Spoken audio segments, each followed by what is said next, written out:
आदिम तीर्थंकर प्रभु आदिनाथ मुनिनाथ, आधि व्याधि अघमद मिटे तव पद में मम्मात।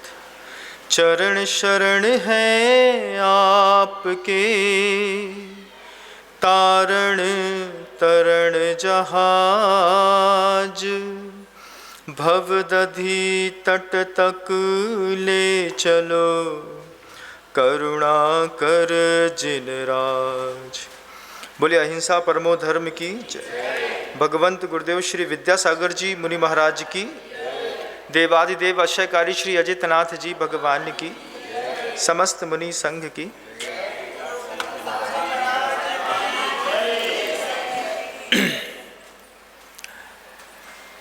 सारे विश्व को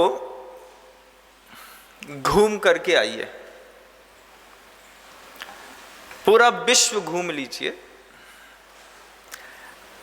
पूरा विश्व घूमने के बाद जब आप वापस भारत में आएंगे, आपको ये बात महसूस होगी, चंदन है इस देश की माटी, तपोभूमि हर ग्राम है, हर बाला देवी की प्रतिमा, बच्चा बच्चा राम है। जब तक बिना प्रयास के जो हमें मिलता है उसकी हमें कभी भी अनुभूति नहीं होती। बिना प्रयास के जब हवा मिलती है तो हवा की अनुभूति नहीं होती, लेकिन जब कोरोना वायरस आकर के और ऑक्सीजन की कमी शरीर में पैदा करता है, उसके बाद एक ऑक्सीजन सिलेंडर की कीमत पता चलती है। एक रात सांस लेने के लिए लोगों ने 75-75 हज़ार रुपये तक दिए हैं। बिना प्रयास के जो भी चीज़ दुनिया में मिलती है बंधुओं, किसी भी चीज़ की कोई कीमत नहीं होती। हवा की कीमत नहीं है, पानी की भी कोई कीमत नहीं है। लेकिन महाराष्ट्र के उन गांवों में जाकर के देखिएगा, जहाँ पर एक गुंडी पानी, एक गगरी पानी लाने के लिए 8 किलोमीटर महिलाएं पैदल जाती हैं, लाती हैं। राजस्थान के वो स्थानों को देखिएगा जहाँ पानी भरने के, पीने के निमित्त से पानी लाते हैं, फिर नहाना धोना बनाना खाना क्या क्या एक गगरी पानी से वो कर लेते हैं। उनसे जाके पूछेगा जहाँ पे बिना प्रयास के कुछ नहीं मिलता। हमको बिना प्रयास के बहुत कुछ मिला है। हवा मिली है, पानी मिला है, समय की कीमत भी बिना प्रयास के जो मिल गया है उसकी कोई कीमत नहीं है। जब समय, अंतिम समय में पूछिएगा, बहुत सारे जिंदगी के काम बचे रह जाते हैं और मृत्यु शैया पर लेटा हुआ व्यक्ति भी सांस खींचते हुए ये सोचता है कि थोड़ा सा समय और मिल गया होता तो इतने काम और कर लिए होते। धर्म भी ऐसे ही है, बिना प्रयास के मिली हुई किसी भी वस्तु की कोई कीमत नहीं होती। आज़ादी भी ऐसी ही है बंधु। स्वतंत्रता दिवस आपके सामने खड़ा हो गया। आज़ादी के कितने वर्ष गुजर गए हैं ये बात हम भूल गए। बस एक आध दिन पता चलता है कि आज स्वतंत्रता दिवस है, तो एक दिन पता चलता है कि भैया आज कोई नेशनल फेस्टिवल है, उस नेशनल फेस्टिवल को हमको सेलिब्रेट करना है। और दूसरे दिन से फिर हम पता नहीं कहाँ जा कर के खो जाते हैं। पूरी दुनिया घूम करके आइए बंधुओं। पूरी दुनिया घूमने के बाद आपको लगेगा सारे जहाँ से अच्छा हिंदुस्तान हमारा, हम बुलबुले हैं इसके, ये गुलसिता हमारा। ये शब्दों में कोई विशेष बात जब हम भारत में रह कर के सुनते हैं, पढ़ते हैं, बोलते हैं तो समझ में नहीं आता। लेकिन स्वतंत्रता की कीमत उन लोगों से पूछिए जिन लोगों को स्वतंत्रता के बारे में पता था। आज़ादी के पहले से बहुत पहले की कुछ बात बताना चाहता हूँ, सुन करके आपको आश्चर्य भी लगेगा, आनंद भी आएगा। ये स्वतंत्रता संग्राम अभी जो पिछले 75 वर्षों पूर्व हमको आपको मिला था, उससे भी पूर्व की, बहुत पूर्व की बात है। उस समय इस तरीके से आक्रमण नहीं होते थे। एक दूसरे का वध करने की तरीके और कौशल बिल्कुल अलग थे। गधर्वी विद्या होती थी, गधे के सामने बैठ जाते थे। गधे के सामने बैठ करके 3 दिन का उपवास करते थे, कुछ मंत्रों को सिद्ध करते थे और मंत्रों को सिद्ध करके वो सिद्ध मंत्र का जल गधे को पिला दिया जाता था। उसके बाद जब वो गधा जहां तक रेंगता था, रेंगने की आवाज आती थी, उस रेंगने की आवाज जहां तक जाती थी वहां तक के लोग मूर्छित और विक्षिप्त होकर के गिर जाते थे। इस तरीके से तंत्र विद्या के माध्यम से एक समय वसुंधरा पे आक्रमण होते थे। उन आक्रमणों के बाद जब वहां तक के लोग विक्षिप्त होकर के गिर जाते थे तो उनके जो भी बहुमूल्य द्रव्य इत्यादि होते थे उनका अपहरण कर लिया जाता था। उस वक्त उस तंत्र विद्या से मुक्ति दिलाने के लिए स्वतंत्रता संग्राम में सिर्फ सेनानियों का नहीं, कभी पूछिएगा अपने अंतर्मन से कि स्वतंत्रता संग्राम में जिन का और जैनों का कितना योगदान रहा है। ये 2 शब्द अपने आप में बहुत कीमती हैं कि स्वतंत्रता संग्राम में जिन का और जैनों का योगदान हमको दिखाई देता है। अभी पिछले 75-78 वर्षों की गुलामी, मैं आपको उस वक्त की गुलामी दिखाना चाह रहा हूं जो आपने कभी ना देखी होगी, ना सुनी होगी, ना सोची होगी। किसी ने सोचा है कि मंत्रों के माध्यम से इस तरीके के विज्ञान से लोगों को मूर्छित और विक्षिप्त करके उनके धन का अपहरण होता था? उस वक्त भी आचार्यों ने अपना कौशल दिखाया। भारत की वसुंधरा पर सिर्फ छाती में गोली खाने वाले ही स्वतंत्रता संग्राम सेनानी नहीं रहे हैं। अपनी प्रज्ञा का उपयोग करके समर्थ और कुशल लोगों ने जिस तरीके से इस पूरी सृष्टि पर वैभव बिखेरा है, उनमें जिनेंद्र प्रभु का सर्वप्रथम स्थान आता है। मुक्ति क्या होती है, मुक्ति से क्या सुख मिलता है, ये पहली बार तीर्थंकरों ने ही बताया हमको। तीर्थंकरों के माध्यम से सर्वकर्म विप्रमोक्षो मोक्ष, इस वस्तु तत्व की अवधारणा इस जीव के अंदर कभी बैठी। मुक्ति हम चाहते नहीं थे, क्योंकि भोग भूमि के बाद जब कर्म भूमि आई तो भोग भोगते भोगते जब कर्म भूमि में प्रवेश हुआ तब सुख दुख लाभ हानि हर्ष विषाद सूरज चांद दिन रात इन सब की कीमत पता चली। तब आदमी के अंदर उद्वेग, हीनता, अपमान, मान, अहंकार, माया, लोभ, इन सबके से आप्लावित होता हुआ जब अंदर से वो त्रस्त हो गया तो प्रथम स्वतंत्रता संग्राम में जिसने रास्ता दिखाया, ऐसे तीर्थंकर वृषभ देवनाथ भगवान के चरणों में सर्वप्रथम हम नमस्कार करते हैं। उनकी कृपा से धीरे धीरे भारत की वसुंधरा पर वैभव फैलना शुरू हुआ। उस वैभव को बढ़ाने के लिए उनके बाद अजितनाथ भगवान से लेकर के भगवान महावीर स्वामी तक ने अपने अप्रतिम पुरुषार्थ से इस भारत की वसुंधरा को बहुत समृद्ध किया, अति समृद्ध। आज जो समृद्धि दिख रही है ये तो हमारे ज्ञान के दुरुपयोग के कारण उत्पन्न हुई समृद्धि है, लेकिन उन समृद्धियों के समय तो ऐसे समृद्ध लोग थे, षष्ठी पर ऐसा वातावरण था कि गुरुओं के उपदेश सुनकर के लोग अमृत पीने के लिए इतने लालायित होते थे कि साधना करने के लिए पर्वतों पर चढ़ करके वहाँ से अनंत की यात्रा में सिद्धालय में जाकर के बैठ जाते थे और वहाँ से उन गुरुओं को भी बारे में सोचते होंगे कि उनकी कृपा से मुझे स्वतंत्रता दिवस मिल गया। ये जो स्वतंत्रता दिवस हमारे और आपके बीच में, भारतीय संविधान के बीच में खड़ा है, इसके पूर्व का भी बहुत गहरा और सुंदर इतिहास है।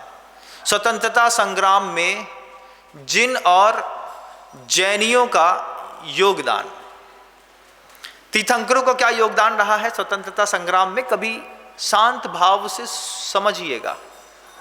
फिर आराती जो आचार्य हुए हैं, उन आचार्यों ने अपनी शक्तियों के माध्यम से जिस तरीके से ग्रंथों में सौंदर्य बिखेरा, तो गंधर्वी विद्या के माध्यम से जिस तरीके से लोगों को ताड़ित किया जाता था, उसके विरोध में सुख और समृद्धि फैलाने के लिए जब सर्वप्रथम एक ऐसा महामंत्र इस सृष्टि पर अवतरित हुआ, आचार्यों ने अपने ग्रंथों में लिखा, जब उस महामंत्र को आप नवकार मंत्र के माध्यम से, नमोकार मंत्र के माध्यम से या पंच नमस्कार मंत्र के माध्यम से, अपराजित मंत्र के नाम से जानते हैं बंधुओं, जब पहली बार कहा कि ऐसी कितनी भी भूत पिशाच की कोई बाधाएं आती हों, किसी भी प्रकार का किसी के व्यक्ति के द्वारा मंत्र के द्वारा आपको मंत्रित करके दुखी और दूषित किया गया हो, क्लेश पैदा किया गया हो, घर को बांध दिया गया हो, उन सब के लिए कहा गया सर्व पाप प्रमुच्यते। दुनिया में किसी भी प्रकार के कोई भी पाप का उदय किसी के माध्यम से या स्वयं का आ गया हो, तब आचार्यों ने ग्रंथों में नमो अरिहंताणम, नमो सिद्धाणम, नमो आयरियाणम, नमो उवज्झायाणम, नमो लोय सब साहुणम, ये 5 पंक्तियां लिख करके गए और आचार्य कुंदकुंद भगवंत ने इन 5 पंक्तियों की ताकत अपनी भक्तियों में कह दी। इस 5 पंक्तियों के बारे में आप बहुत अच्छे से सहजता में जानते हैं। जैन समाज का तो प्राय करके छोटा सा बच्चा भी नमोकार मंत्र पढ़ना बोलना जानता है। प्राकृत भाषा का लिखा हुआ यह मंत्र है, लेकिन इस मंत्र की क्या शक्ति होती है, ये मंत्र हमारे जीवन में किस तरीके से प्रभावी होता है, इसके बारे में जैन समाज का 80 साल का वृद्ध भी अपरिचित है। मात्र नमोकार मंत्र पढ़ लिया, हाँ भैया नमोकार मंत्र की माला फेरना, हाँ फेर दी महाराज, कछु नहीं हो रहा। कितने शक्ति संपन्न मंत्र थे हमारे यहाँ। हम इस बात को पहले भी कह चुके हैं, दोबारा कहना चाहते हैं कि सशक्त माता पिता के होते हुए अगर कोई बच्चा अनाथालय में चला जाए तो बेइज्जती बच्चे की नहीं होती, माता पिता की होती है। क्योंकि माता पिता सशक्त थे, समृद्ध थे।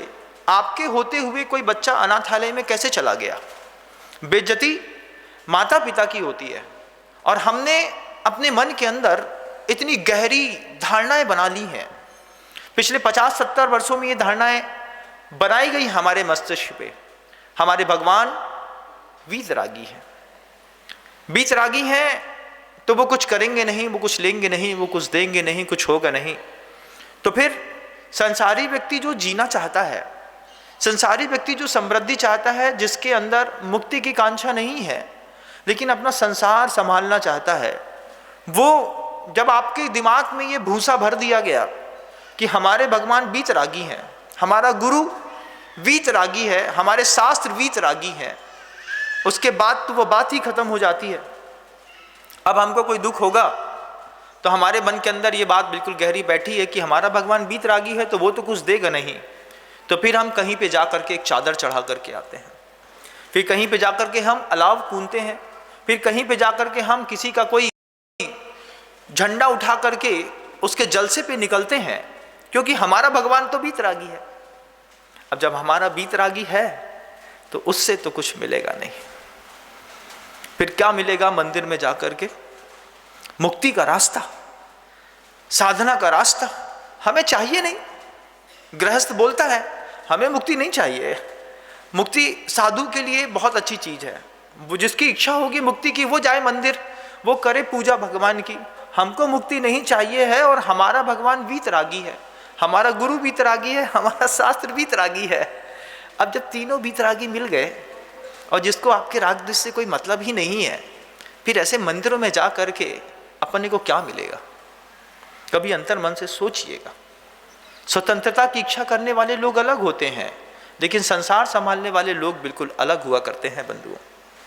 मैं बार बार उस बात को कहता हूं कि अगर सशक्त माता पिता के होते कोई बच्चा अनाथालय में चला जाए तो गलती बच्चे की नहीं है, माता पिता की है। सशक्त गुरु है, सशक्त जिनालय है, इनके होते हुए अगर कोई बच्चा किसी दरगाह में जाकर के चादर चढ़ा करके जैन समाज का आया तो गलती जैन समाज के गुरुओं की है, गलती जिनालय की जिनेंद्र देव की है कि तुम्हारे रहते हुए तुम्हारे कुल में पैदा हुआ कोई बच्चा कहीं और जाकर के और चादर चढ़ा करके कैसे चला आया। गलती तो है बिल्कुल। जब पता चले कि हमको दिमाग में ये जो भूसा भर दिया गया था कि हमारा देव शास्त्र और गुरु तीनों वीतरागी है, इसका ये दुष्परिणाम निकला कि सर्वाधिक शक्ति संपन्न वैभव संपन्न मंदिरों के अंदर हमने जाना छोड़ करके, और जब भी कोई मौका मिला हम कहीं भी जाकर के किसी भी मंदिर में, कभी सोमवार को, कभी शुक्रवार को, कभी मंगलवार को, कभी गुरुवार को, कभी शनिवार को, देखिएगा जैन समाज के लोगों को, देखिएगा उन समृद्ध लोगों को जो जिनालयों में जिनकुल में आकर के जन्म लेने के बाद किस तरीके से शनिवार को जाकर के किसी काले पत्थर के सामने चढ़ा दिया, मंगलवार को कहीं चले गए, शुक्रवार को कहीं चले गए, फिर कभी मौका मिला तो बुधवार को कोई और धर्म पकड़ लिया, रविवार को जाकर के क्राइस्ट के सामने जाकर के, जीसस के पास जाकर के खड़े हो गए, क्योंकि हमारा भगवान तो बीतरागी है। अब जब हमारा भगवान बीतरागी है तो फिर हमको हमारे जिनालय से तो कुछ मिलेगा नहीं, कुछ भी नहीं मिलेगा, फिर जिनालय व्यर्थ है। जिनालय सिर्फ साधुओं के लिए बचे बंधुओं, क्योंकि साधु को मुक्ति की इच्छा होगी तो वो भगवान के सामने बीतरागी के सामने जाकर के बीतरागता की उपासना करेगा। लेकिन गृहस्थ क्या करेगा? गृहस्थ वहां पे जाकर के जिनालयों में जाकर के क्या करेगा? उसका जिनालय में क्या काम है? किसी ने पूछ बैठा, कोई जवाब ना मिला। कितना अच्छा होता कि दिमाग से अगर ये भूसा हम निकाल लेते कि हमारा देव शास्त्र गुरु बीतरागी है और हम बीतरागी देव शास्त्र गुरु के उपासक हैं। इस बात को अपने दिमाग से हटाओ। इस बात को सुनने के साथ ही इस बात को अपने दिमाग से हटाओ कि हमारा देव, हमारा गुरु, हमारा शास्त्र बीतरागी है और हम बीतरागी देव शास्त्र गुरु के उपासक हैं। इस बात को अपने दिमाग से हटा दो। तो महाराज, क्या हमारा गुरु सरागी है? मैं ये नहीं कह रहा कि बीतरागी नहीं है तो सरागी है। हम बीतरागी देव शास्त्र गुरु के उपासक नहीं है, हम सच्चे देव शास्त्र और गुरु के उपासक हैं। बीतरागी शब्द को हटा करके अगर हमारे हृदय में ये बात बैठ जाए बहुत गहरे तक कि हमारा गुरु भी सच्चा है, हमारा देव भी सच्चा है और हमारा शास्त्र भी सच्चा है, बस ये सच्चे की परिभाषा जिस दिन अंतर मन में बैठ जाएगी, आपको पता चलेगा कि हम भिखारी बन करके जेब में हीरा रख करके घूम रहे थे। हमने पहले भी कहा ना, बिना प्रयास के जो मिलता है उसकी अनुभूति कभी जीवन में होती नहीं। हमको बिना प्रयास के जिनकुल मिला, लेकिन पिछले 70-80 सालों में और अभी भी बहुत सारे गुरुओं के भी ऐसे उपदेश होते हैं कि हम बीतरागी देवशास्त्र गुरु के उपासक हैं। दुनिया के जितने लोग के कानों में मेरी ये बात चली जाए, वे अपनी अपनी धारणाओं को सुधारने की कोशिश करिएगा कि हम बीतरागी देव, बीतरागी गुरु और बीतरागी शास्त्र के उपासक नहीं हैं। हम किसके उपासक हैं? हम सच्चे देव, सच्चे शास्त्र और सच्चे गुरु के उपासक हैं। जिस दिन हमारे अंतर मन में ये धारणा बैठ गई, उस दिन आप देखिएगा कि संसार में रहने वाला और मुक्ति की कामना करने वाला दोनों भव्य आत्माएं मंदिर में आएंगी और अपने अपने हिस्से का सौंदर्य लेकर के अपने अपने स्थान पर लौट जाएंगी। जिसको मुक्ति की कामना है वो तो फिर भी ठीक है कि मंदिर आएगा, गृहस्थ क्यों मंदिर आएगा? जैन समाज का कोई भी गृहस्थ भगवान की पूजा क्यों करेगा? तुमको मुक्ति चाहिए, तुम मंदिर इसलिए आते हो क्या कि तुम्हें मोक्ष जाना है?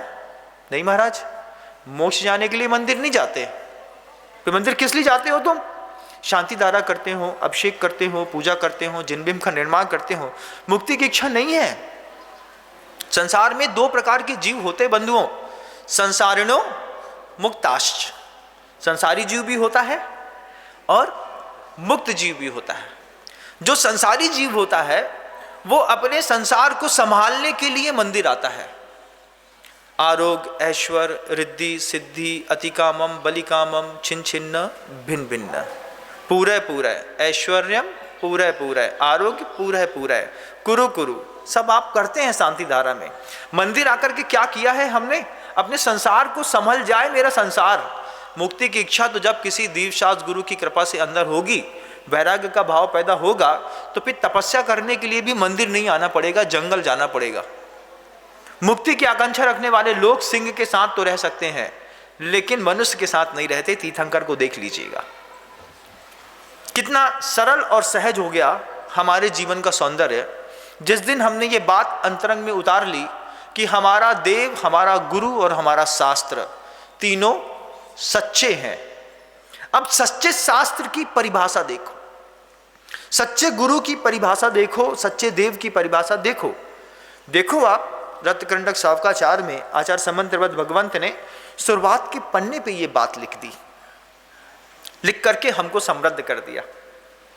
जब हमने अपना पूरा जीवन जी लिया, बाल्याश्रम जी लिया, गृहस्थ आश्रम जी लिया, अर्थ पुरुषार्थ कर लिया, काम पुरुषार्थ कर लिया, उसके बाद जब हमारे अंतरंग के अंदर मोक्ष पुरुषार्थ की कामना उम्र के अंतिम पड़ाव में 25 वर्ष में पैदा हुई, तो अपना सब कुछ सौंप करके स्वतंत्रता पाने के लिए वे साधक लोग अपना घर छोड़ करके निकल गए। अब हम जा रहे हैं, हमने गृहस्थी भी जी ली, ब्रह्मचर्य आश्रम भी जी लिया, काम पुरुषार्थ भी कर लिया, अर्थ पुरुषार्थ भी कर लिया, धर्म पुरुषार्थ भी कर लिया। अब मुझे अपने जीवन के अंतिम पड़ाव में मोक्ष का पुरुषार्थ करना है, खुद की स्वतंत्रता चाहिए।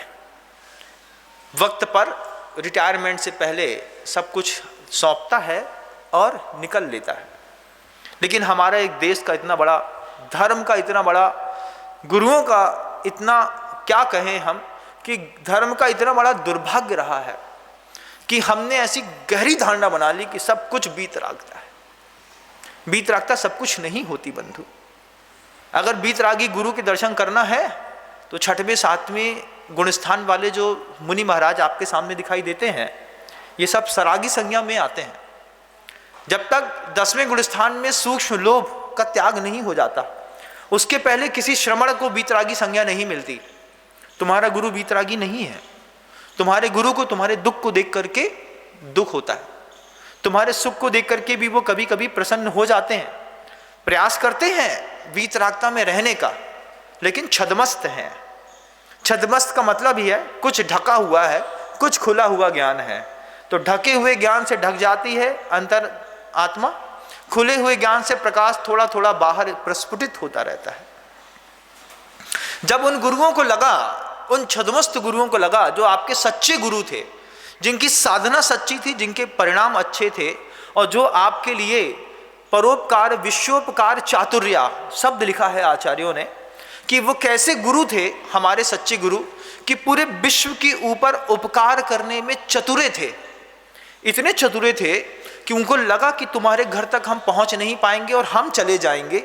उन्होंने ग्रंथों में ऐसे ऐसे मंत्र लिख दिए कि जिन मंत्रों का सहारा लेकर के गृहस्थ व्यक्ति अपना जीवन संवार लेता है। ऐसी ऐसी पूजन पद्धतियां, ऐसी विधियां लिखी, ऐसे दर्शन की ऐसी व्यवस्थाएं आपके सामने बता के चली गई, क्योंकि आयु कर्म सबका अलग अलग है। 2000, 2500, 2600 वर्ष पूर्व जब भगवान महावीर आए थे, तब धरती पर हम नहीं थे। आज हम हैं, भगवान महावीर नहीं है, लेकिन शासन काल तो प्रभु महावीर का है।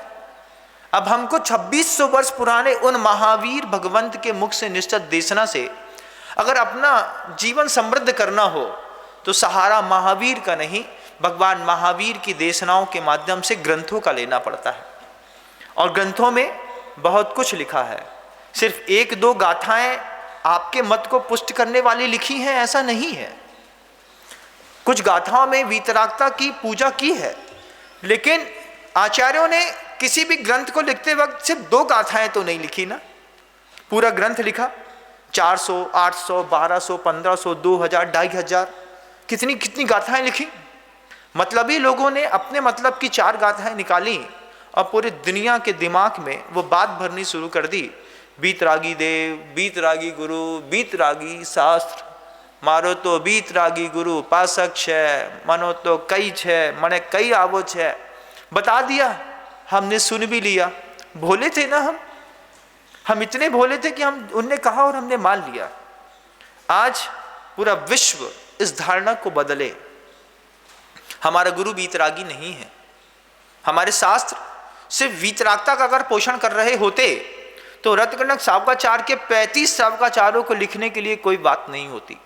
आचार्य संबंधबद्ध भगवत ने स्वयं कहा, सकलम विकलम चरणम तत्सकलम सर्वसंग विरतानाम अनगाराणाम विकलम ससंगानाम।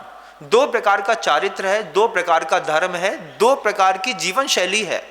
एक ही जिनालय में आकर के 2 प्रकार के अलग अलग लोग हैं। एक सकल चारित्र को धारण करने वाले महाव्रती हैं और विकल चारित्र को धारण करने वाले अनुव्रती वे गृहस्थ हैं, जो कहते हैं कि मेरे मोह इतना प्रबल है कि मैं अपनी स्त्री नहीं छोड़ूंगा, पैसा नहीं छोड़ूंगा, परिवार नहीं छोड़ूंगा, मैं शाम का भोजन भी नहीं छोड़ूंगा, और उसके बाद भी मैं सुख चाहता हूँ। उनके लिए आचार्यों ने 35-35 श्रावकाचार लिखे। क्या धर्म सिर्फ वीतरागी है? धारणा आपकी अभी तक की होगी, अब बदलने का प्रयास करिएगा।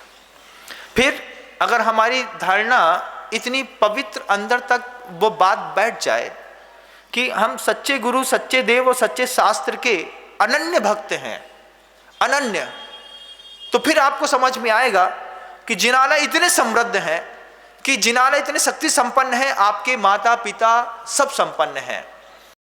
तुम्हारी माँ जिनवाड़ी भी संपन्न है, तुम्हारे पिता के रूप में तुम्हारे गुरु और तुम्हारे देव भी संपन्न है। और समर्थ माता पिता के होते हुए अगर जैन कुल का कोई बच्चा कहीं पर जा करके चादर चढ़ा के आ जाए, सोमवार से शनिवार तक, रविवार तक एक एक भगवान के दरबार पे जा करके अपनी इच्छा की पूर्ति करे, तो बेइज्जती तुम्हारी थोड़ी है, बेइज्जती तो हम जैसे साधुओं की है कि हम लोगों के रहते हुए जैन समाज का व्यक्ति किसी दरगाह में जा करके चादर चढ़ाने चला गया। आपकी बेइज्जती नहीं है, हमारा अपराध है कि वक्त से पहले हम आपको सत्य बात को बता ना पाए। आपका तो बहुत थोड़ा सा अपराध है कि आप हमारी बात को सुन ना पाए, क्योंकि आपके पास समय नहीं था। भौतिकता में बहुत व्यस्त है ना आप लोग। क्यों समझेंगे इस बात को कि दुनिया में जो कुछ जिनालय से मिलता है वो दुनिया में कहीं से मिलता ही नहीं है। सिर्फ एक ही समर्थ है जिनालय। इस जिनालय को छोड़ करके सिर्फ एक ही जगह है, अनाथालय। और अनाथालय में जा करके किसी को कुछ नहीं मिलता बंधु, सिर्फ भ्रम मिलता है। आचार्यों ने, आचार्य कुंद भगवंत ने लिखा, आकृष्टिम सुर संपदाम विददते मुक्तिश्रियो वस्यता मुच्चाटम विविदाम चतुर्गति बुभाम विद्वेषमान मैनसाम स्तंभम प्रतिगमन प्रततो मोहस सम्मोहनम पायात पंच नमस्क्रियाक्षरमयी साराधना देवता। एक देव है पंच अक्षरमयी साराधना देवता।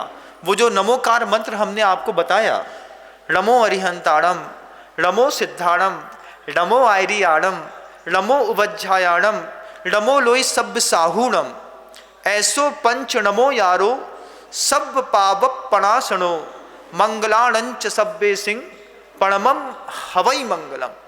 ये ऐसी मंत्र शक्ति है कि दुनिया में किसी ने तुम्हारे घर के अंदर कोई मंत्र शक्ति भेजी हो, फेंकी हो, मारी हो, तुम्हारी दुकान बांधी हो, कुछ भी किया हो, तुमको किसी भी प्रकार से विचलित करने की कोशिश करी हो, लेकिन अंदर से सबसे पहले वो श्रद्धा का भाव हो कि हमारे सच्चे गुरु ने ये बात कही है, हमारे सच्चे ग्रंथों में ये बात लिखी है और हमारे सच्चे देव के मुख से ये बात निश्चित है, इसके ऊपर श्रद्धा करके मैं इसकी एक माला फेर के देखता हूं, काम मेरा होगा। क्योंकि मुनि विनम्र सागर जी महाराज कहते हैं कि अगर जिनालय से कोई चीज नहीं मिली तो दुनिया में कहीं ढूंढना भी व्यर्थ है, बाकी पूरी दुनिया अनाथालयों से भरी पड़ी है। अब सोचिएगा बंधु इस बात को बहुत गहरे से। हमारे कुल में, जिन कुल में उत्पन्न होकर के गुरुकुल मिलना सरल है, रघुकुल मिलना सरल है, लेकिन जिनकुल तो बहुत पुण्य से मिलता है। अति सामर्थ्यवान जिनबिंब हो, अति सामर्थ्यवान जिनालय हो। कैसे जिनालय थे हमारे, हमारे उन जिनालयों को तोड़ते तोड़ते आदमियों ने दम तोड़ दिया। इतने समृद्ध जिनालय थे कि पहली बार जब जिनालयों से धन निकाल करके बड़े बड़े जहाजों में भर करके विदेशों में भेजा, विदेशी लोगों की आंखें खुली की खुली रह गईं। इतना समृद्ध था हमारा ऐश्वर्य, इतनी शांति मिलती थी उन जिनालयों के अंदर कि आदमी अपनी उम्र के अंतिम पड़ाव की तो बात छोड़िए, जवानी में पुरुषार्थ करके कहीं से हीरा पाता था तो उसको बेचता नहीं था, उसकी प्रतिमा बना करके जिनालय में रख देता था। शुद्ध हीरे की प्रतिमाएं देखनी है तो आज भी कर्नाटक के मूड़बिद्री में जाकर के आप देखिएगा, जहां पर आपको हीरे की बड़ी बड़ी प्रतिमाएं दिखाई देती, जिनकी कीमत 2200 करोड़ रुपए है। लोगों ने चोरी करने का प्रयास भी किया, लेकिन उस रक्षक देवों की कृपा थी कि प्रतिमाएं वापिस आकर के अपने मूल स्थान पर विराजमान हो गई। हम दुनिया के तमाम अपनी भाई बहनों से पूछना चाहते हैं, जो मेरे एक परिवार का सदस्य हैं लेकिन भटके हुए हैं, जिनको लगता है कि अगर सुबह सुबह गौण बब्बा की पूजा नहीं की तो गौण बब्बा नाराज होकर के हमारी जिंदगी का उतल पुतल कर देंगे। हम कहते हैं कि तुम्हारे गौण बब्बा के भी बाप हैं 24 तीर्थंकर, तुम उनकी पूजा करने कब जाते हो? हमारे गौण बब्बा कैसे हैं? गौण बब्बा हमारे कोई खेत में टिपके पड़े हैं, किसी के घर में, कहीं आले में चिपके पड़े हैं, कहीं कहीं और हम इनमें इतना उपयोग लगाते हैं। सुबह दिया लगाना भूल गए, बाई तो खाना न खा है, शाम को अगरबत्ती लगना जरूरी है, शुक्रवार को एक नारियल फोड़ना जरूरी है, उनकी पूजा करना जरूरी है, सब करना जरूरी है आपको। और 24 तीर्थंकर जो तुम्हारे गौण बब्बा का बाप था, उसके मंदिर में आने की हमको फुर्सत नहीं है महाराज, क्योंकि हमारा भगवान तो बीतरागी है। धारणा बनी थी ना कि जब बीतरागी देवशास्त्र गुरु है तो बीतरागी क्या देगा? क्या बीतरागी से हमारी खेती होगी? क्या बीतरागी हमारे घर के अंदर कुछ विशेष प्रकार का धन समृद्धि देगा? क्या बीतरागी हमारे घर के अंदर आकर के अपुत्रीन को भले पुत्र कीने कर पाएगा? गौण बब्बा के प्रसाद से तो बहुत कुछ हो जाएगा। दरगाह में चादर चढ़ा करके आएंगे तो वो बाबा महिला को रात में अकेले बुलाता है और आप उसके पास अपनी स्त्री भेज देते हैं। सोचिएगा कभी बंधु, कहाँ भटक गए हम, जबकि समृद्ध थे। आचार्यों ने कितनी कृपा करी थी, सच्चे गुरुओं ने, सच्चे देव ने, सच्चे शास्त्र ने, सब दिया जिनालय के अंदर। और ऐसा नहीं कि हमारे देव शास्त्र गुरु ने दिया, हमारा श्रावक भी सच्चा था। उस सच्चे श्रावक ने अपनी न्यायोपार्जित धन में अति पुरुषार्थ किया। पुण्य से जितनी भोगने की शक्ति थी, उस शक्ति से अपने विभाग को अलग रखा, बाकी पूरा का पूरा द्रव्य मंदिरों में छोड़ करके चले गए। तब तो 14-14 तहखानों से 1-1 लाख करोड़ रुपए की संपदा निकलती है। मंदिरों के अंदर सोने चांदी के झूमर निकलते हैं, आज दिखाई नहीं देते हैं। कभी ब्रिटिश म्यूजियम लंदन में जाकर के देखिएगा, जब भगवान का पूरा सिंहासन और बेदी 32-32 किलो का उठा करके ले गए, ठोस सोने का वहां पे रखा हुआ है। आज हम देखने जाते हैं, उसकी 500 रुपए की टिकट देते हैं, लेकिन भूल गए कि वो क्या शैली थी, वो क्या हमारे अंदर की भावना थी कि हम पुरुषार्थ करके कुंटलों सोना कमाते थे और मंदिरों के अंदर चुपचाप छोड़ करके चले जाते थे। क्या हमारे गुरुओं ने सिखाया था? हमारा देवशास्त्र गुरु मात्र सच्चा था ऐसा नहीं, हमारा श्रावक भी आसमान था। उसके कंधे पर कंधा मिला करके देवशास्त्र गुरु में गुरु और श्रावक ने कंधा लगाया और संस्कृति को आसमान कर दिया। आज भी ग्वालियर फोर्ट में जाकर के देखिएगा, जब सोनागिरी गोपाचल पर्वत पर जाकर के आदमी की 19 से ज्यादा प्रतिमाओं के जब बिंब दिखाई देते हैं और उनके सिर कटे हुए दिखाई देते हैं, हमने पहले भी कही ना इस बात को कि हमारी मंदिरों को मिटाते मिटाते लोगों के दम घुट गए। हमारे मंदिर कभी खत्म नहीं हुए। इतना वैभव था जैन समाज का। हम पैसा कमाते थे सिर्फ अपनी पत्नी का पेट भरने के लिए नहीं, सिर्फ अपने बच्चे की परवरिश करने के लिए। कभी जिन कुल में आकर के ऐसा कौन सा व्यक्ति है जिसने सिर्फ अपने बच्चे और अपनी माँ बाप के पेट भरने के लिए पैसा कमाया? उसके मन के अंदर शुरुआत से ये भावना भरी रही, एक दिन सौधर्मिंद की बोली लूंगा इतनी बड़ी कि पूरे मध्य प्रदेश में तहलका मच जाएगा। हम करते हैं उस तरीके का पुरुषार्थ, हमारी छाती में उतनी दम है। हमारे जिनकुल में नपुंसक पैदा नहीं होते, हमारे जिनकुल में सब पुरुषार्थी लोग पैदा होते हैं। हमारे यहाँ इंद्रिय ताकत है कि हम अपने में आ जाएं तो देखते देखते आसमान कर दें अपने देवशास्त्र गुरु को, और लोग करते हैं। मेरे एक एक शब्दों पे सुनने वालों को कितना विश्वास रहता है ये तो सिर्फ मैं जानता हूं। एक बार आह्वान किया कि दुनिया में जो भी जैन व्यक्ति मेरी आवाज को सुन रहा है, हर व्यक्ति को बन्ना जी के आश्रयकारी अजीतनाथ भगवान के दरबार में 200 ग्राम चांदी देनी है।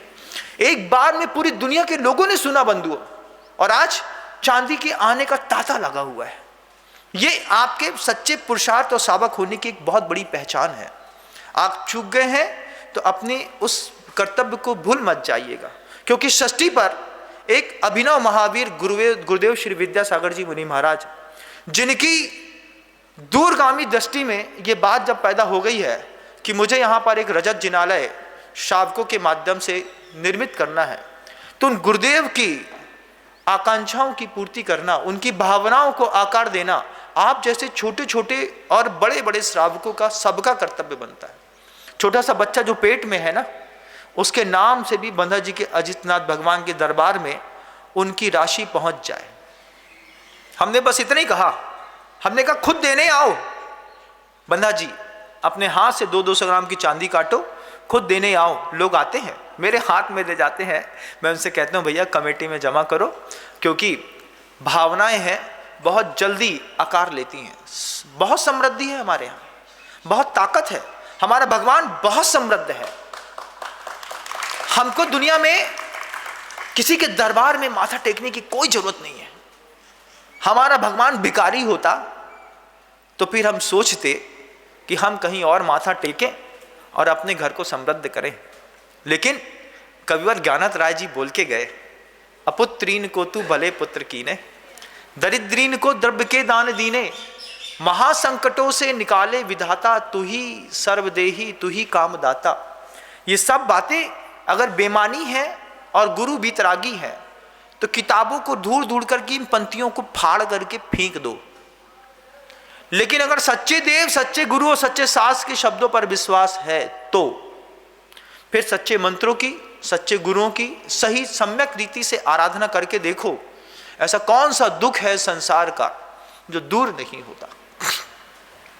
गृहस्थों का सौंदर्य विकसित रहे इसलिए जिनबिंब बने, तुम्हारे घर के अंदर पाप ना बढ़े, तुम्हारा पुत्र व्यसनी ना हो, तुम्हारे घर के अंदर किसी भी व्यक्ति को किसी भी प्रकार का मानसिक संक्लेश न झेलना पड़े। उसके लिए आचार्यों ने कितने जिनालयों में कितने लाख लाख जिनबिंब स्थापित कराए। वो महिला अत्तिमब्बे कैसी गजब की थी, अपने पैसे से 1 लाख जिनबिंब का निर्माण करा करके और पूरे दुनिया के मंदिरों में बांट दिए, प्रतिष्ठा कराई, पैसा लगाया। क्यों? क्योंकि आज तो हम करके चले जाएंगे, लेकिन पीढ़ियों के बाद जब प्रशस्तियों में पढ़ा जाएगा कि फलाने सबाई सिंह चंद की एक मूर्ति डोंगरगढ़ में आचार्य विद्यासागर जी महाराज के सानिध्य पे रखी गई है, उस इतिहास को देखने के लिए तुम्हारी तीसरी पीढ़ी का बच्चा जो गर्त में डूब रहा होगा, वो जब सोच करके ये आएगा कि हमारे दादाजी के पिताजी ने बंधा जी के अजितनाथ भगवान के दरबार में एक प्रतिमा रखी थी, सुनते हैं कि वहां की देव रक्षित प्रतिमाएं हैं अजितनाथ भगवान की, उनके सामने एक सहस्कुट जिनालय बना था, उसमें प्रतिमा रखी थी, वो प्रतिमा के दर्शन हमको करना है। आपको लगता है बहुत सामान्य बात है, 3,11,000 रुपए की राशि से यहां पर एक प्रतिमा रख दी, आपके लिए बहुत सामान्य बात है।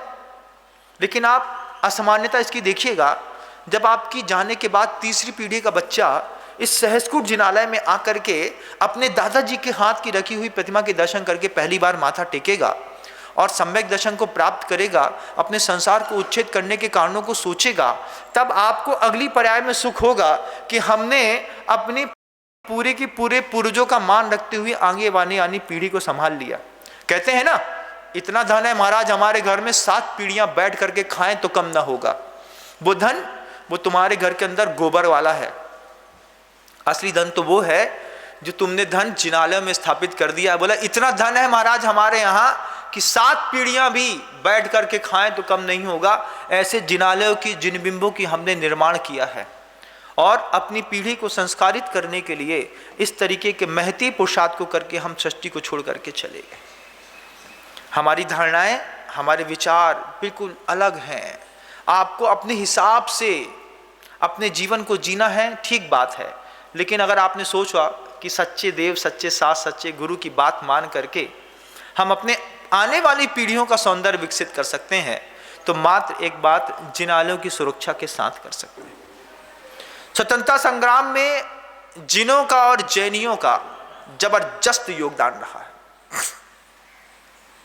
जिन सूत्रों के, जिन मूलभूत सिद्धांतों का आधार लेकर के बापू ने देश को स्वतंत्रता दिलाई, उसमें 3 सिद्धांत कस्तूरबा के थे। जब विदेश पढ़ने के लिए महात्मा गांधी, उस वक्त वो महात्मा बने नहीं थे, सिर्फ करमचंद गांधी नाम था, मोहनदास करमचंद गांधी। उस मोहनदास करमचंद गांधी जब विदेश पढ़ने जा रहे थे, कस्तूरबा जैन संत के पास लेकर के गई और कही इसको 3 नियम दे दीजिए। क्या 3 नियम दे दीजिए?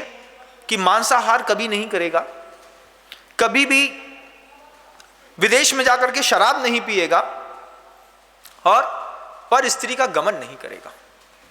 ये 3 संकल्प जब कस्तूरबा ने मोहनदास करमचंद गांधी को दिला दिए, उसके बाद विदेश भेजा कि अब जाओ पढ़ के आना। मां को अपने खून पे विश्वास था कि मेरा खून मेरे दिलाए हुए संकल्पों को नहीं तोड़ेगा। आप अपनी जवान बेटी के लिए फॉरेन का टिकट कटाते हैं, आप अपने बच्चे को विदेशों में भेजते हैं। कभी आपने कस्तूरबा के इस बात को इम्प्लीमेंट करके इंस्पायर होने की कोशिश करी कि हम भी अपने बच्चे को विदेश ले जाने से पहले अपने सच्चे गुरु के पास ले जाकर के एक बार खड़ा कर दें, उनसे कहें कि कसम खा यहाँ पे बैठ करके कभी जीवन में मांसाहार नहीं करेगा, कभी विदेश में जाकर के शराब नहीं पिएगा, विदेश में जाकर के परस्त्री गमन नहीं करेगा। ऐसा कौन सा माता पिता है जिसने अपने बच्चों को भेजने से पहले अपने गुरु के पास ले जाकर के इस बात का संकल्प दिलाया हो? और ये 3 ऐसे सिद्धांत थे महात्मा गांधी के कि जिसके बल पर जैन स्वतंत्रता संग्राम में जिनका क्या योगदान है। भगवान महावीर स्वामी की जो 5 महासूत्र हैं, जिसमें सत्य है, जिसमें अहिंसा है, जिसमें अचौर है, जिसमें अपरिग्रहवाद है, जिसमें ब्रह्मचर्य है, इन 5 में से सिर्फ सत्य के, अहिंसा के सिद्धांतों का 2 का प्रयोग करके कोई आदमी दुनिया में महात्मा बन गया, राष्ट्रपिता बन गया।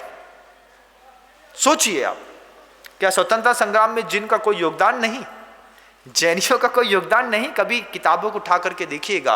पूज्य मुनि श्री अभय सागर जी महाराज श्री ने इतनी मेहनत करके स्वतंत्रता संग्राम में जैन, जब ये पुस्तका का संपादन करके उसको छाप करके जन समाज के सामने दिया, तब पता चला कि छाती में पहली गोली खाने वाले भी जैन थे। और आज नहीं, बहुत पहले की बात है। इतिहास तात्या तोपे को जानता है, वीर सावरकर को जानता है, इतिहास भगत सिंह आजाद को जानता है, लेकिन वो बात अपने दिमाग में बैठनी चाहिए कि हम आजाद थे, हम आजाद हैं, हम आजाद रहेंगे। ये आजाद सिंह माता ने नहीं कहा, ये आपकी भी भाषा होनी चाहिए, लेकिन स्वतंत्रता का मूल्य भी समझना चाहिए। हमने कितनी धारणाओं से अपने पूरे जीवन को उथल पुथल में डाल दिया। समृद्ध मंदिरों के अंदर हमने बीत रखता शब्द रख के हमारे जैन समाज के व्यक्ति पता नहीं कहां कहां जाता है, क्या क्या करता है। आप खुद सोचिएगा ना, आपके घर के अंदर क्या क्या होता है। कितनी देवियां बैठी होंगी, कितने भूत लगाए हुए देव बैठे होंगे, रोज उनके माथे पे राख लगाते हैं, चंदन लगाते हैं, टीका लगाते हैं। इन सब की आवश्यकता नहीं थी। छोटे से मंत्र की आवश्यकताएं थी कि नमोकार मंत्र का सहारा ले लेते और जीवन में बहुत ज्यादा विप्लव होता। तो एक बार बंधा जी के आश्चर्यकारी देव रक्षित अजितनाथ स्वामी के दर्शन कर लेते, वहां पे आकर के अपनी भावना रख लेते, वहां पे आकर के सिर्फ मंत्र का जाप कर लेते। उनकी सिद्धार्थ मंत्र की इतनी ताकत है, कितनी ताकत है आज पूरी दुनिया जान रही है। मुझे बताने की जरूरत नहीं है। जिन लोगों को विश्वास नहीं होता उन लोगों को वास्तव में नहीं होता, लेकिन जब लोगों के काम सधते चले जाते हैं अजितनाथ भगवान के दरबार से हो करके, तब दुनिया में इस चीज़ की माउथ पब्लिसिटी होती है कि अजितनाथ भगवान, उनका जिनालय इतना समृद्ध है कि वहाँ के जाने के बाद दुनिया में हमको किसी जगह में जाकर के, किसी अनाथालय में जाकर के माथा टेकने की कोई जरूरत ही नहीं है। किसी भी जैन समाज के समृद्ध व्यक्ति को किसी भी प्रकार का कोई कष्ट है, उनके जिनालयों से सब मिलता है बंधुओं, बस लेने का कौशल आना चाहिए। मंत्र पर विश्वास हो, मंत्र शक्ति पर विश्वास हो। 2 छोटे छोटे मंत्र, बहुत छोटे छोटे मंत्र की शक्ति पर आपको खूब विश्वास है। कौन से मंत्रों की? जब आप क्रोध में आकर के बड़ी बड़ी गालियां देते हैं, उन गाली की शक्ति पर, वो क्या है, वो भी तो शब्द है ना।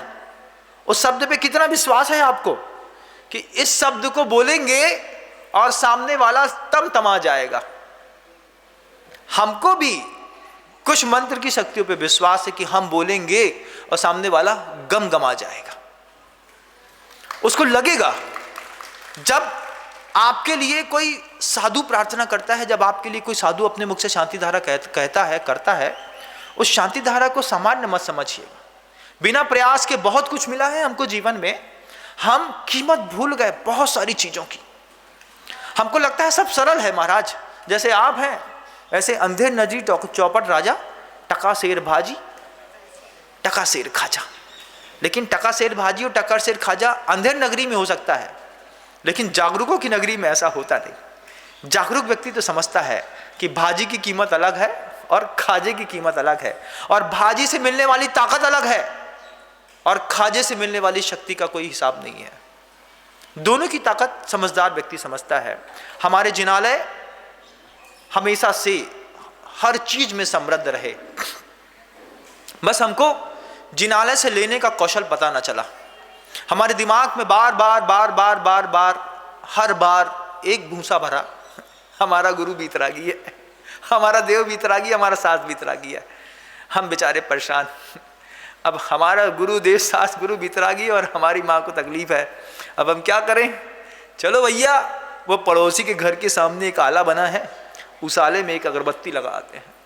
कोई जरूरत नहीं थी, लेकिन भ्रमित करे हुए लोगों ने अपने ही घर में कुल्हाड़ी मार करके इस तरीके की लोगों को बरगला करके विस्थापित कर दिया। आज अजितनाथ भगवान लोगों के विस्थापित लोगों की आस्था का केंद्र बनते चले जा रहे हैं। जब दुनिया का हर विस्थापित व्यक्ति जो जिनालय को छोड़ करके दूसरे दरबारों में जा करके अपना माथा टेकता था, उसको जब लगता है कि पहली बार हम वहां पर गए और वहां पर जा करके पहली बार में इधर से भक्ति करने के पर वो परिणाम निकला, क्या परिणाम निकला हमारा? अरे घर पहुंचना बड़ी दूर की बात होती है, रास्ते में लोगों के रिजल्ट निकल जाते हैं बंधुओं। लेकिन अविश्वासी व्यक्ति को कोई रिजल्ट नहीं मिलता। अविश्वासी व्यक्ति तो बस एक ही चीज सोचता है, क्या पता होत की नहीं होए।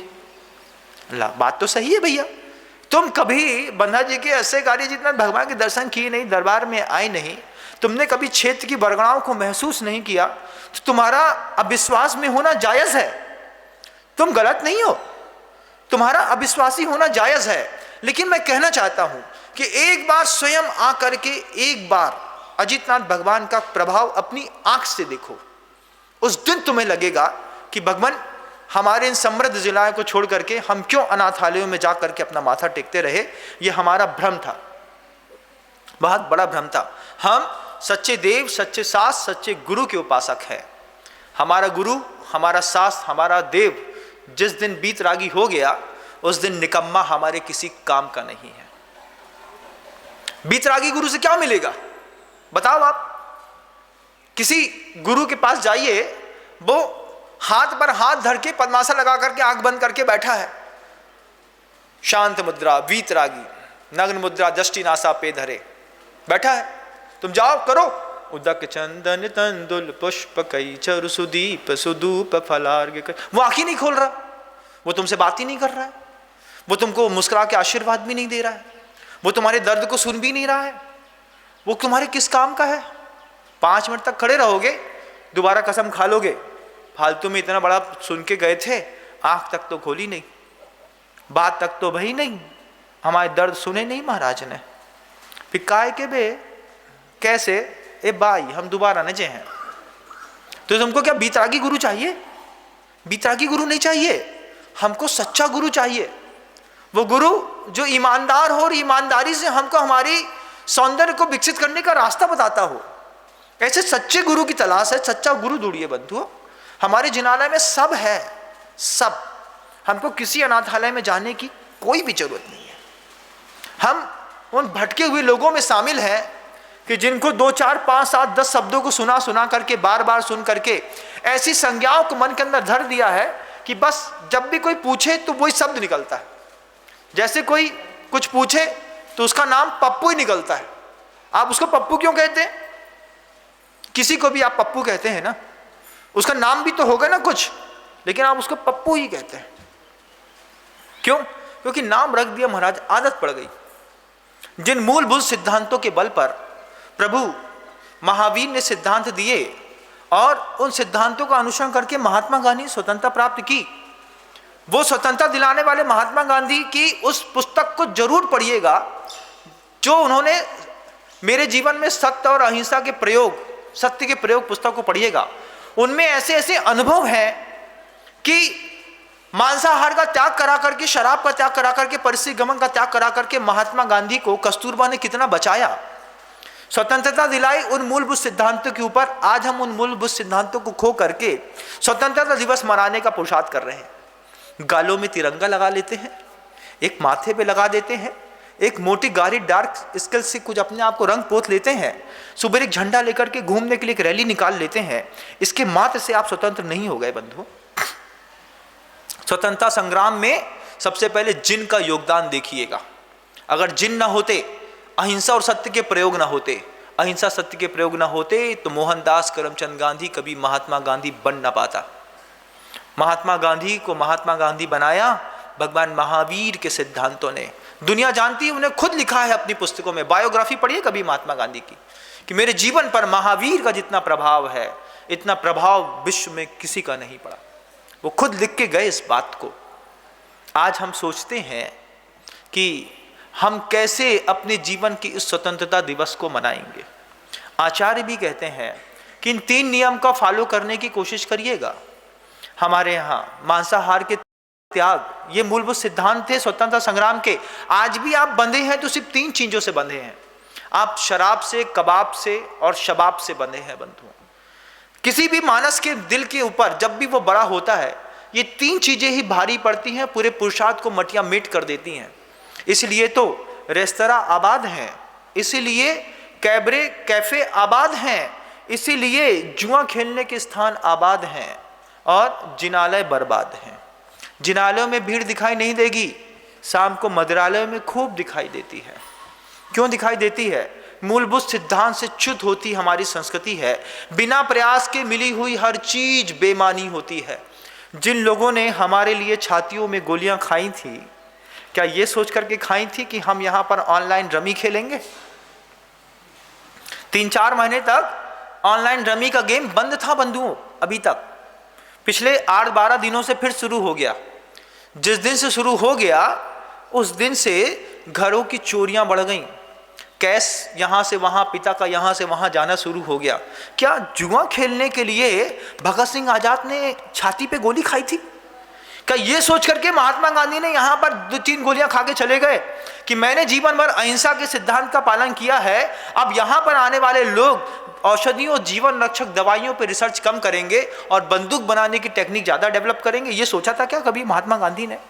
महात्मा गांधी ने सोचा था? बंधुओं, कितनी शर्म की बात है कि जब तक महात्मा गांधी थे इस धरती पर, कांग्रेस के किसी भी अधिवेशन में कभी नॉनवेज नहीं बना। किसी भी अधिवेशन में कभी नॉनवेज नहीं बना। किसी भी चुनाव में कभी मुर्गे नहीं बांटे गए, कभी शराब नहीं बांटी गई। और महात्मा गांधी इस धरती को छोड़ के क्या गए? आपके सामने स्थितियां खुद दिखाई देती होंगी कि अधिवेशनों में जब राष्ट्रपति हो या कोई और, जब विश्व के किसी लोगों को आमंत्रित करते हैं तो सोचिएगा किस तरीके से नॉनवेज परोसा जाता है। ये तो सलामती हो हमारे नरेंद्र भाई मोदी प्रधानमंत्री जी की कि उन्होंने आकर के इस धारणा को पलट दिया और साफ साफ कह दिया कि कोई भी प्रधानमंत्री दुनिया का कहीं भी आएगा, प्रधानमंत्री निवास में जब भी वे आएंगे उनको सिर्फ शाकाहारी और शुद्ध व्यंजन परोसे जाएंगे। ये गौरव की बात है हमारे लिए। हम फक्र महसूस करते हैं और प्रभु से प्रार्थना करते हैं कि ऐसा अहिंसक प्रधानमंत्री हमको आगे भी मिलता रहे। क्यों? क्योंकि महात्मा गांधी का वो जो सिद्धांत था अहिंसा, जब महात्मा गांधी चले गए, किससे पूछ करके उन कांग्रेसियों ने नॉनवेज परोसना शुरू कर दिया? कभी पूछिएगा कांग्रेसियों से, किससे पूछ करके। मैं कांग्रेस का विरोधी नहीं हूं, क्योंकि माननीय दिग्विजय सिंह, उन्होंने भी जैन संस्कृति को ऊपर उठाने के लिए बहुत मेहनत करी है। आंखों देखा है मेरा कि गुरुदेव के साथ में रह करके दिग्विजय सिंह से लेकर के ऊपर की कांग्रेस में रहने वाले भी महान कद्दावर नेताओं ने जैन समाज को आसमान किया है। मैं किसी पक्ष का विरोधी नहीं हूं, लेकिन पूछना चाहता हूं कि अगर महात्मा गांधी आइडियल हैं तो फिर जब तक महात्मा गांधी थे तब तक नॉनवेज क्यों नहीं बना? और महात्मा गांधी और बापू के जाने के बाद अब कांग्रेस का कोई भी अधिवेशन होता है तो सबसे पहले नॉनवेज ही क्यों बनाया जाता है? क्यों होटलों में जब किसी मंत्री मिनिस्टर्स की होटल की मीटिंग्स होती हैं तो सफाई के बाद बड़ी बड़ी महंगी महंगी शराब की बोतलें कमरों से खाली निकलती हैं? इसके पीछे का उद्देश्य थोड़ा सा बताएंगे आप? क्या ये सही तरीके की स्वतंत्रता है? थोड़ा सोचिएगा, विचार करिएगा बंधु। आपका समय हो गया, मैं अपने शब्दों को अल्प विराम देता हूं। स्वतंत्रता संग्राम का ये मेरा पहला उद्बोधन है। अब जब तक स्वतंत्रता संग्राम नहीं आएगा मैं बोलने का जो कुछ मेरे मानस में स्पष्ट दिखाई देगा बोलने का प्रयास करूंगा। लेकिन अंतिम शब्दों में फिर आपसे एक बार पुनः कहना चाहता हूं, अपनी धारणा को बदलिए। हमारे देव, हमारे शास्त्र, हमारे गुरु वीतरागी नहीं है। हम वीतरागता के उपासक नहीं है। वीतरागता हमारे उपासकों का चरमोत्कर्ष स्थान है। जब हमारे साधक अपने चरम पर पहुंचते हैं तब उनको वीतरागता मिलती है। भगवान से प्रार्थना करते हैं हमारे जीवन में भी वो सौभाग्य आए कि सुख और दुख की स्थितियों में हम सुखी और दुखी ना हो। लेकिन जब तक हम सुख और दुख की स्थितियों में सुखी और दुखी होते हैं उस वक्त हमको हमारे सच्चे देव, सच्चे शास्त्र, सच्चे गुरु और सच्चे शास्त्रों में लिखी गई सच्ची बातों पर आस्था हो। हमारे यहाँ मंत्र, औषधि, विद्या, भेषज, मंत्र तोय हवनेर याति प्रशांतिम यथा। कुंद कुंद भगवान इस बात को कह गए कि संसारी व्यक्ति होगा, उसको संसार में दुख होगा, विद्या का प्रयोग करेगा, मंत्र का प्रयोग करेगा, भेषज औषधि का प्रयोग करेगा, हवन का प्रयोग करेगा, जल का प्रयोग करेगा, अपने जीवन को समृद्ध करेगा और जीता रहेगा। हम अगर भटक गए हैं किसी बातों में तो अपने जिनालयों की समृद्धता पर विश्वास रखिएगा। जिनवाणी माँ जिनवाणी पर विश्वास रखिएगा। एक समृद्ध माता पिता के होते हुए अगर कोई भी व्यक्ति भटकता है, जैन समाज का कोई भी व्यक्ति किसी भी दरगाह में जा करके, किसी भी मंदिरों में जा करके अपना माथा टेक करके अपने जीवन को व्यर्थ करता है तो अपराधी वो नहीं है, अपराधी मैं हूं कि मैं सच्ची बात आप तक वक्त रहते पहुंचा क्यों ना पाया। आपका दोष नहीं है क्योंकि आपको तो सिखा दिया गया था आप वीतरागी हैं। लेकिन आज से अपनी धारणा बदलेंगे। हम सच्चे देव, सच्चे शास्त्र, सच्चे गुरु के भक्त हैं और हम सच्चे देव, सच्चे शास्त्र, गुरु के भक्त बने रहेंगे। बड़ी मुश्किल से गुरुकुल मिलना सरल है बंधुओं, जिनकुल मिलना बहुत कठिन है।